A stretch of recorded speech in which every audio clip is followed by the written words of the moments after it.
भेंडीवरती दही टाकून तुम्ही कधी अशी रेसिपी बनवली आहे का? नसेल बनवली तर व्हिडिओ शेवटपर्यंत बघा। त्यासाठी इथे लागेल भेंडी। आता भेंडी ना स्वच्छ अशी आपल्याला धुवून घ्यायची आहे। तर भेंडी चांगली धुवून झाली की आपल्याला इथे नॅपकिनने छानशी पुसून घ्यायची। भेंडी ना ओली ठेवायची नाही। भेंडी पूर्णपणे पुसून झाली की कट करून घ्यायची। आता समोरील आणि पाठीमागचा भाग काढून टाकायचा आणि बाकी भेंडी कट करून घ्यायची। सर्व भेंडी कट करून झाली। मिक्सरच्या भांड्यात लसूण, जिरे, हिरवी मिरची व चवीनुसार मीठ घालून वाटून घेतलं।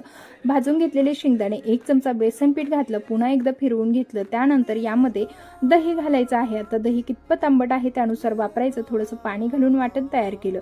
कढईमध्ये तेल घालायचं। तेलामध्ये जिरा, मोहरी, कढीपत्ता, पाव चमचा हळद घातली। त्यावरती भेंडी घालून परतवून घेतली। त्यानंतर तयार वाटण घालायचं। तसंच आवश्यकतेनुसार पाणी व कोथिंबीर यामध्ये घालून घ्यायची। 5 मिनिटे भाजी शिजवून घ्यायची आणि मस्त पारंपरिक पद्धतीची कढी भेंडी तयार आहे। तर चला, रेसिपी आवडली असल्यास लाईक, शेअर आणि सबस्क्राईब